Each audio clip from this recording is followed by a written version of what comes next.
L'équilibre tel que nous le recherchons aujourd'hui n'existe pas en tant que tel. Alors comment trouver le juste équilibre pour sa vie pro-perso? C'est ce que nous allons voir dans l'épisode d'aujourd'hui.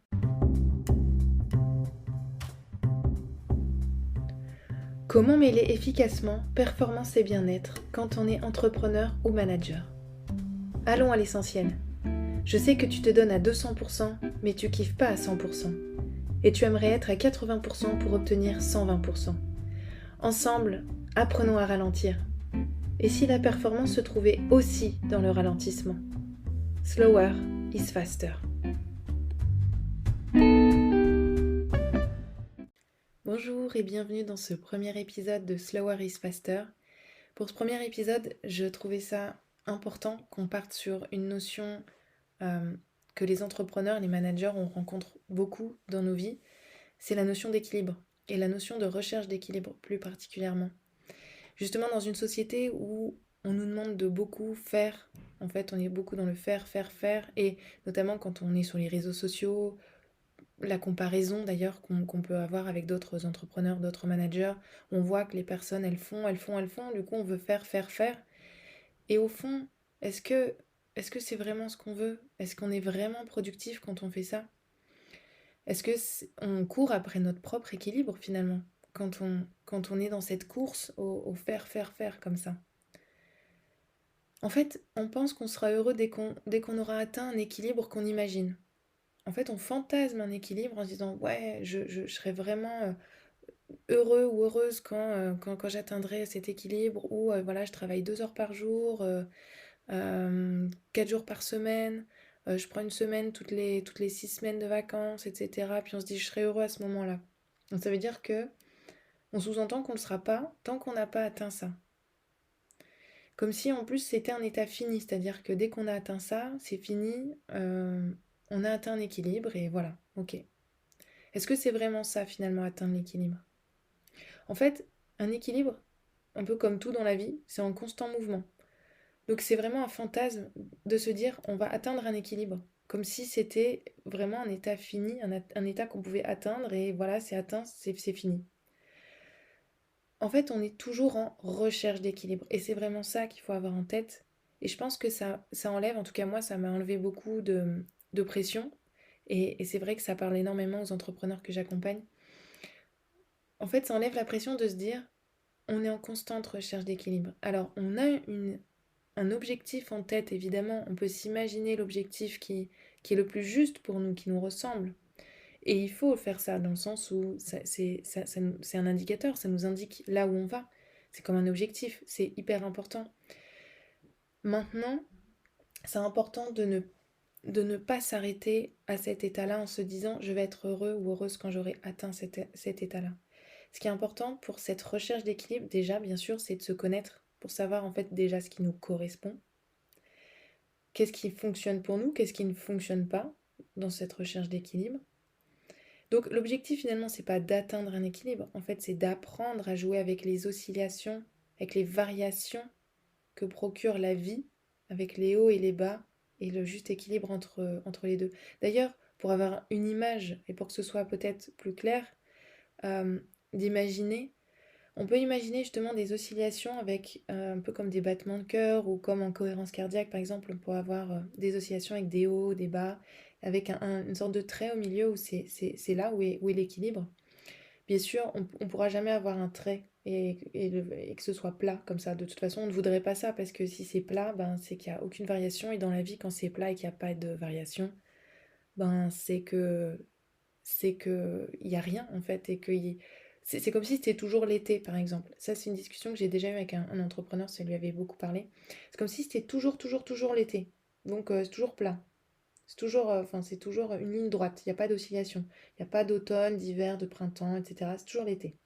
Mais en fait, on se rendrait même plus compte qu'on est en été, parce que c'est toujours l'été. Bah là, c'est pareil. Si on était toujours à l'équilibre, sur une ligne droite, bah on se rendrait même plus compte qu'on est à l'équilibre. En fait, c'est parce qu'il y a du chaud qu'on est capable de dire qu'il y a du froid. Si c'était toujours tiède, on n'aurait même pas conscience de la température de l'eau, de l'air, ou peu importe. Donc, c'est vraiment important d'avoir cette image d'oscillation euh, en tête et de se dire, Le haut des oscillations, c'est l'action, c'est le faire, c'est d'être dans le trop, dans l'épuisement, dans la fatigue récurrente. Et le tout bas, le bas des oscillations, c'est les moments de grand repos, les temps calmes, la détente. Et au milieu, évidemment, il y a l'équilibre qui se trouve entre les deux. En fait, dans la vie, quand on a tendance à beaucoup, beaucoup s'épuiser, hein, c'est le cas des entrepreneurs que j'accompagne, et ça a été beaucoup mon cas pendant très longtemps. Quand on s'épuise beaucoup, en fait, c'est qu'on va dans une oscillation très, très, très, très haute. Hop, je fais. Je m'arrête pas, je m'arrête jamais. Ou, entre guillemets, hein, bien sûr, il y a des moments où on s'arrête, mais en tout cas, on ne s'arrête pas quand il faut. Hop, et quand on arrive en haut, bah là, on descend d'un coup, on dégringole, mais on dégringole d'aussi haut qu'on est monté. Donc on va très, très bas. Donc on a des oscillations qui sont énormes, avec des variations énormes entre les deux. Donc en fait, le but, ça va être de réduire ces oscillations pour justement réussir à jouer avec ces oscillations et être au plus proche de l'équilibre. Comment on peut faire justement pour passer finalement de grandes oscillations à des plus petites oscillations? En fait, comment on fait pour choisir plutôt que subir? Parce que c'est un peu ça l'histoire, c'est que je subis quand je suis dans des grandes oscillations comme ça, je subis ce qui est en train de m'arriver, c'est-à-dire je vais très très très haut. À un moment donné, mon corps me le rappelle, je n'ai plus le choix, je vais dans le très très très bas. Donc je subis. Donc l'intérêt, l'objectif finalement, c'est plutôt de choisir plutôt que de subir. Comment je choisis? Déjà, il y a vraiment une grande partie de connaissance de soi. Comment je fonctionne? Comment moi je fonctionne? Qu'est-ce qui marche pour moi? Qu'est-ce qui ne marche pas? Et la première chose à faire, c'est vraiment de s'observer. Et d'observer notamment les indicateurs. Quels sont mes propres indicateurs? Qu'est-ce qui m'indique que là, vraiment, j'en fais trop? Qu'est-ce qui m'indique que là, bon, ça fait un moment quand même, je procrastine, je fais rien, faut repartir dans l'action. C'est quoi mes propres indicateurs de par ma personnalité, de par mon histoire, mes expériences, ce que j'ai vécu, euh, qui m'indiquent que je suis dans le voilà, qui m'indique que je suis dans le trop, je suis dans le pas assez. Voilà, il y a quelque chose, il y a des indicateurs. C'est quoi pour moi? C'est vraiment une question à se poser. Autre chose aussi que tu peux te dire, c'est faire des tests. Justement, on parle qu'est-ce qui fonctionne pour moi, qu'est-ce qui ne fonctionne pas. Je suis sûre qu'il y a déjà des choses que tu as déjà essayées, qui fonctionnent pour toi, et tu n'as pas forcément en tête qu'est-ce que c'est. Tu n'as pas forcément en tête qu'est-ce que c'est et à quel point ça fonctionne pour toi. C'est-à-dire que parfois, il y a des choses que tu fais tout à fait naturellement, que tu fais même voilà, sans te rendre compte de manière automatique, qui fonctionnent pour toi. Tu vas faire dans certaines parties de tes journées, de tes semaines, mais dans d'autres moments, tu vas pas les faire. Et tu vas te dire, je comprends pas, je suis beaucoup plus fatiguée, beaucoup plus rapidement. Par exemple, moi j'adore faire de la cohérence cardiaque. J'en fais tous les matins, tous les soirs. Et j'adore aussi en faire un peu en journée, une ou deux fois. Voilà, ça prend 5 minutes, hein, la cohérence cardiaque. Donc je me dis, c'est 5 minutes qui peuvent m'en faire gagner beaucoup plus finalement. Ça, je le sais mentalement. Par contre, quand j'ai des journées où je suis à fond et je fais énormément de choses, ben, il y a des journées où je ne prends pas le temps. Ces 5 minutes-là, je les prends pas. Et donc, si je les prends pas, bah forcément, je le sens à la fin de ma journée que je les ai pas prises. Alors, j'ai pris comme exemple 5 minutes de cohérence cardiaque, mais ça peut être tout à fait autre chose. Et je prends pas que des minutes de cohérence cardiaque, je prends aussi des temps de détente, des temps de rien, de, des temps d'écoute, des temps de... Voilà, et ça peut être plein, plein de choses différentes, bien sûr. Ça dépend de chacun. Et quand je les prends pas, bah, je le sens à la fin de la journée. C'est-à-dire que je sens que ok, j'en ai fait trop. Et je me suis pas écoutée. Et en plus, c'est quoi finalement l'inconvénient de ça?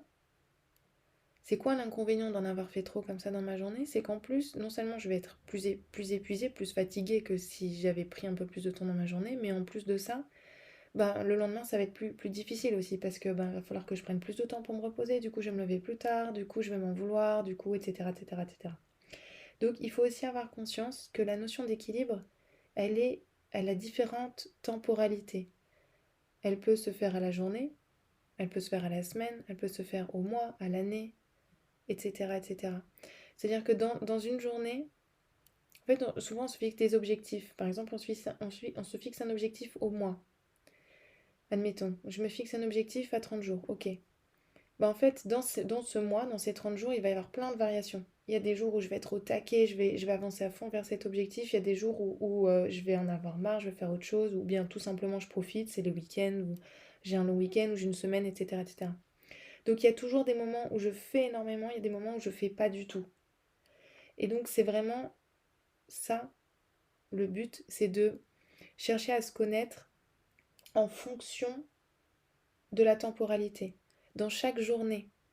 C'est pas vrai que tous les jours, on est à fond de 8 heures à 18 heures, sans pause aucune finalement. Il y a des journées où on peut faire ça, évidemment. Il y a des journées, on a tellement d'inspiration, on est au taquet, on est à fond, ok. Mais on fait pas ça 7 jours d'affilée, c'est pas possible. Ou alors on s'arrête vraiment pendant longtemps après. Donc le but, c'est ça, c'est de se connaître aussi dans la temporalité. C'est quoi mes cycles, en fait? On est cyclique, en fait, on est comme la nature. La nature est cyclique. Sur une année, la nature, il y a des saisons. On parlait d'été tout à l'heure. Ben, dans une année, il y a les 4 saisons. Nous, dans notre année, c'est pareil. On a nos saisons, on a nos cycles. Pas forcément comme la nature, pas forcément 3 mois pareil, etc. etc. D'ailleurs, sur un automne, par exemple, bah, c'est pas pendant 3 mois, c'est pas exactement pareil. Au début de l'automne, il y a tout doucement les feuilles qui commencent à tomber, etc. En fait, c'est tout en transition. Donc, en fait, rien n'est rien n'est gravé dans le marbre, comme si, voilà, pendant 3 mois, c'est comme ça, pendant une journée, c'est comme ça, etc. C'est vraiment par transition, par oscillation. C'est vraiment cette notion-là qu'il faut avoir en tête, c'est pas une ligne droite. Donc, choisir plutôt que subir, il y a là vraiment la connaissance de soi, le fait de tester qu'est-ce qui fonctionne pour moi, qu'est-ce qui ne fonctionne pas, et quels sont mes propres indicateurs. C'est vraiment ce qui va pouvoir finalement t'aider à, En fait, c'est vraiment cette notion d'aller embrasser les moments où je suis dans le trop et embrasser les moments où je suis dans le pas assez. Qu'est-ce que j'entends par là? C'est-à-dire que surtout quand on est entrepreneur, manager, je le vois vraiment dans mon quotidien, déjà moi personnellement, mais aussi des entrepreneurs que j'accompagne. Quand on est dans le trop, quand on est tout en haut, quand on arrive tout en haut, on devient frustré parce que non, non, mais là je veux continuer à faire, je veux continuer à faire. Et je sens que non, là il faut que je m'arrête, il faut que je m'arrête là. Mon corps est en train de me le rappeler, j'arrive plus à réfléchir, il y a tout qui se croise, je fais des oublis, voilà. Il y a des indicateurs qui commencent à arriver. Bah, plutôt que de forcer, de dire non, non, mais là je veux continuer, je veux continuer. En fait, c'est d'aller embrasser ça, c'est d'accueillir en fait, d'être dans l'accueil et d'accepter. De se dire ah ok, là je sens, là je fais trop en fait. Donc j'accueille. Oui, je pourrais pas terminer ce que j'avais prévu de faire aujourd'hui. Et effectivement, je ne terminerai pas ce que j'avais prévu de faire cette semaine. Et c'est ok. C'est ok, j'accueille. J'accueille et j'accepte. J'accueille et j'accepte justement pour mieux repartir et surtout pour repartir plus vite. On parlait de choisir plutôt que subir tout à l'heure. Mais c'est vraiment ça, c'est de se dire comment je fais pour choisir. Comment je fais pour choisir. Je suis en haut, je sens que je commence à être non, je commence à être dans le trop, j'ai des indicateurs, je suis fatiguée, je commence à m'énerver, j'ai mal dans le dos. Ok, je commence à voir mes indicateurs, je me connais, j'embrasse, j'accueille, j'accueille.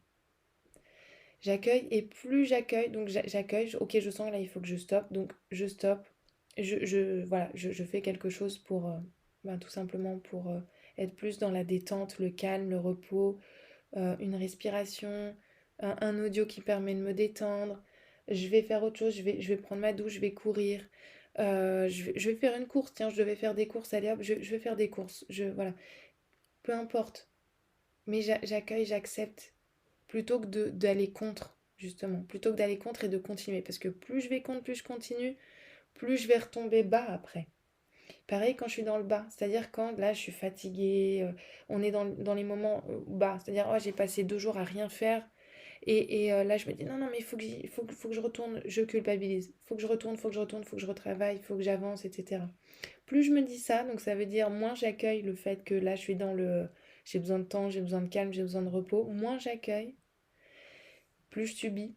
Et pire c'est-à-dire que je vais pas pouvoir remonter comme ça, parce que si mon corps là me fait comprendre que c'est pas encore fini cette partie-là, bah c'est que c'est pas encore fini en fait. Donc je ne peux pas aller contre ça, je peux pas repartir si lui, il a pas fini de se reposer et de se remettre en de se remettre en mode plus... bah, de repartir vers l'équilibre en fait. Voilà, donc quel est le juste équilibre pour toi finalement?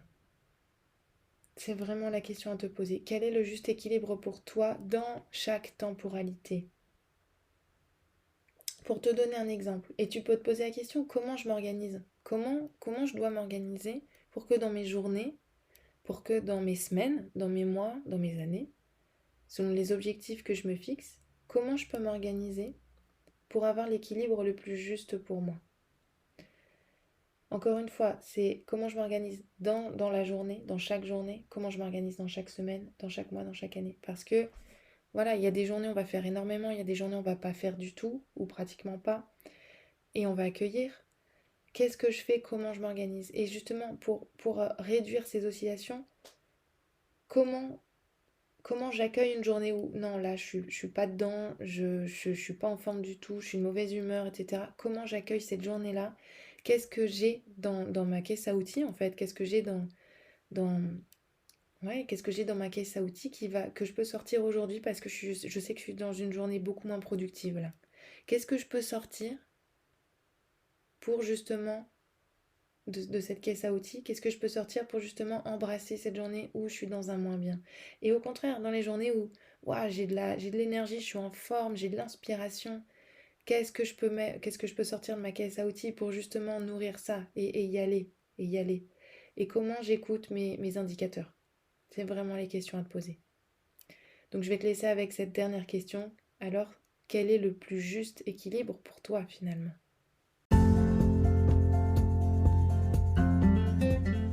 Ce podcast t'a plu?